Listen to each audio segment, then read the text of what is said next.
안녕하세요. 파노튜브입니다. 한국에서는 원래 믹스견이라는 인식이 좋은 편이 아닙니다. 서로 다른 견종이 섞인 믹스견은 과거 똥개 혹은 잡종견이라고 비하해 불리기도 했고 순종이 아니라는 이유만으로 유기되기도 했습니다. 하지만 반려견에 대한 인식이 조금씩 달라지기 시작했고 최근 들어서는 오히려 이런 믹스견의 인기가 높아지기 시작했습니다. 또 일부러 서로 다른 견종끼리 교배시켜 일부러 믹스견을 탄생시키기도 합니다. 이런 믹스견을 하이브리드견이라고도 부르는데 두 품종의 특징을 결합시켰기 때문에 지능과 면역력이 높은 편이라 많은 반려인들의 사랑을 받고 있습니다. 물론 비판적인 시각도 존재하지만 믹스견이라는 이유만으로 천대받던 과거보다는 훨씬 긍정적인 인식 변화입니다. 그러나 해외에서는 이미 믹스견에 대한 인식이 개방적입니다. 특히 대부분의 경우 믹스견, 중대형견을 입양하려는 이들이 많습니다. 대형견이나 믹스견의 입양 이유로는 주거 문화의 영향이 큰 것으로 알려져 있습니다. 거주하는 집이 워낙 넓고 마당이 있는 집에서 거주하는 경우가 많아 덩치가 큰 개나 털이 많이 빠지는 품종의 개도 키우는데 전혀 문제가 없기 때문입니다. 그렇다고 작은 덩치거나 처음 보는 믹스견이라는 이유로 입양이 안 되는 경우도 없지만 덩치가 크며 털이 많이 빠지는 종인 리트리버, 허스키 등 활발한 성격의 대형 품종견을 기르는 상황이 자주 보이는 게 사실입니다. 북미권에서는 성격이 활발한 믹스견, 중대형견은 마당에서 또는 마당이 있는 집에서 길러야 한다는 인식이 깔려 있기도 합니다. 이렇다 보니 대형견 위주로만 반려견을 키우는 집이 많은데요. 한국의 진돗 캐나다에서 화제가 되었습니다. 이번 일을 통해 진돗개의 품종을 아주 높게 사며 진돗개 순수혈통을 원하는 사람이 많아졌으며 심지어 일부 지역마다 마을 주민들이 돈을 모아 동상을 세우는 일까지 벌어지고 있습니다. 캐나다에서 처음으로 동상을 세운 마을에서 벌어진 일입니다. 캐나다에 거주하는 남성 젠은 검정 대형견 말라뮤트를 한 마리 키우고 있었습니다. 젠은 아버지를 여의고 이른 나이부터 일찍이 일을 시작한 캐나다의 소방관이었습니다. 결혼의 딸도 2명 있었는데요. 이른 나이부터 일을 시작한지라 두 딸이 생기기 전 미리 마당이 있는 집을 살 수 있었습니다.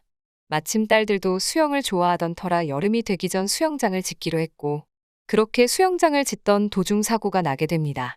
여느 때처럼 아버지 젠은 일을 나갔고 인부들은 수영장을 짓고 있었습니다. 수영장은 거의 마무리 작업 중이라 벽면에 붙일 타일을 기계로 옮기기 시작하고 더러워진 정원을 예초기로 손질하는 단계였습니다. 그런데 둘째 딸 제나가 학교가 일찍 끝나게 돼 예상보다 일찍 집으로 오게 되었고 이를 전달받지 못하고 당연히 집에 아무도 없다고 생각한 인부들은 계속해 위험한 작업을 하고 있었습니다. 그렇게 위험한 현장을 지나쳐 제니가 집으로 들어가던 도중 예초기에 튕겨져 나간 돌을 맞게 됩니다. 한국 나이로 치면 이제가 초등학교에 들어간 제니는 눈에 돌을 맞게 되고 그 자리에서 쓰러져 의식을 잃고 맙니다. 아무도 이 사실을 모르고 있었습니다. 그런데 이때 중절모를 쓴 남성이 바지가 찢어진 채로 달려와 제니를 보게 되고 즉시 병원으로 데려가 목숨을 구한 일이 생겼습니다. 이 남성은 근처에 집을 사기 위해 여기저기 돌아다니며 동네를 살펴보고 있던 시민이었습니다. 그러던 중 온몸이 하얀색이며 귀가 오똑한 처음 보는 종류의 개가 뛰어와 바지를 물어뜯기 시작했는데 당시를 회상한 그의 말로는 공격적인 태도가 아니라 낑낑대는 듯한 울부짖는 소리로 분명 무슨 일이 있다고 생각할 만한 신음소리였습니다. 그렇게 그는 냅다 짐을 내던지고 강아지를 향해 달려가니 정말 한 여자아이가 기절한 채 누워있었고 정신을 차리지 못하고 앞으로 누워있는 걸로 봐서는 뇌진탕이 의심가 즉시 병원으로 데려갔습니다. 빠르게 병원에 데려간 덕에 제나는 큰 문제 없이 건강을 회복할 수 있었습니다. 후에 제니 남성에게 감사 인사를 전하던 중 하얀 강아지 이야기를 듣게 되었는데 당연하게 생각했던 말라뮤트의 행동이 아니란 걸 알게 되고 도움을 준 강아지의 행적을 수소문을 하고 찾던 중 700m나 떨어져 있던 진돗개 코나의 도움이라는 것을 알게 되었습니다. 코나는 젠의 집과는 꽤나 멀리 살던 한국의 토종 진돗개였습니다. 평소에도 성격이 온순해 주인이 목줄을 풀고 자유롭게 키웠는데 이때 어떻게 알았는지 제나의 부상을 본 후 빠르게 판단해 지나가던 사람을 붙잡은 것이었습니다. 이러한 이야기가 퍼지자 동네에서는 용감한 시민상을 주자는 이야기와 함께 진돗개 품종에 관한 이야기가 나왔고 젠과 그의 가족은 진돗개 코나와 코나를 키우는 가족을 위해 진심 어린 감사와 함께 동상을 세우기까지 했습니다. 이러한 이야기가 퍼지자 캐나다 내에서는 말도 안 된다며 소설과 같은 이야기라고 감격함과 동시에 한국의 진돗개 품종에 많은 관심을 가지고 있으며 실제로 당장 토종 진돗개 품종을 입양하고 싶다는 목소리가 커지고 있습니다. 이를 접한 캐나다 현지 반응입니다. 진돗개 이야기를 어디선가 들은 적 있다. 진돗개와 말라뮤트종을 섞어도 상당히 귀엽다고들 한다. 난 잘 모르겠지만 동양인들은 귀여워서 좋아하더라. 제나가 건강하게 회복해서 너무 다행이다. 진돗개 코나에게 진심으로 감사의 인사를 전한다. 그 전에 막아줬으면 좋았겠지만 안 그래도 영화 같은 이야기인데 더 영화 같을 수 있지 않은가? 진돗개 품종이 실제로 그렇게 후각이 뛰어나고 판단력이 좋나요? 제가 키우는 리트리버도 상당히 좋습니다. 모든 개를 사랑합니다. 품종마다의 장단점이 있어요. 정말 너무 다행이다. 저번에 강아지 동상 뉴스를 봤는데 저게 저기서 나온 거구나. 앞으로도 건강하게 오래오래 살렴 코나야. 코나 화이팅! 이렇듯 진돗개의 인지도가 점점 넓혀지고 있는 지금 많은 사람들이 진돗개의 품종과 장단점에 대해 궁금해하며 질문을 하고 있습니다.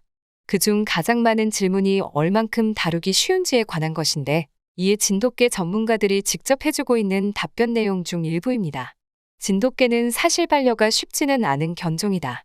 진돗개는 한반도 남부 자연 발생종으로 인위적으로 교배한 서양개와 달리 가축화가 덜 진행된 종이다. 물을 싫어하고 수렵성이 강하며 영역 주장이 확실한 진돗개의 기질은 야생성의 특징으로 꼽힌다. 과거 진돗개는 야생동물로부터 농작물을 지키고 대문에 묶인 채 집을 지켰다. 또 영리하고 기억력이 좋아 한 보호자를 평생의 가족으로 알고 따랐으며 옛날부터 대소변은 같은 자리에서만 보고 적게 먹었다. 도시화 이전 진돗개의 이런 특성들은 진돗개만의 우수성으로 꼽혔는데 이런 개들이 주로 번식돼 지금까지 이어져 온 것이다. 요즘 사람들은 이런 진돗개의 특성을 단점으로 꼽기 시작하는데 동물행동 전문 수의사들은 하나같이 입을 모아 이렇게 말한다. 진돗개를 반려하려면 진돗개 역사에 대한 이해가 필요하다. 과거에 한국이 진돗개를 키우던 방식을 보면 낯선 사람을 경계하도록 만들었다. 기질적으로 사냥 본능이 있고 고집스러운 성격이 남아있는 것도 그 때문이다. 그러나 이건 어디까지나 유전적으로 남아있는 정보이고 중요한 건 보호자가 어떻게 교육하느냐 이다. 단점이라고 하는 게 곧 장점인 경우가 많다. 예민하다, 경계성이 있다고 하는데 그만큼 보호자의 감정이나 변화를 빨리 눈치채고 이해력이 좋으며 의심이 많으면서도 움직임, 행동을 보면서 교감하는 걸 좋아한다. 독립적인 성향이 있어서 항상 일정한 거리를 유지하기도 한다.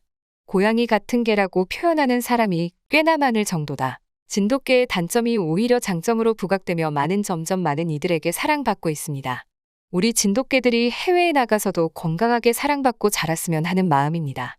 그리고 무엇보다 중요한 것은 반려견의 혈통이 아니라 사랑과 책임감으로 반려견과 함께 해야 한다는 것을 잊지 말아야 합니다. 이상 파노튜브입니다. 시청해주셔서 감사합니다. 구독과 좋아요는 영상 제작에 큰 힘이 됩니다. 눌러주셔서 감사합니다.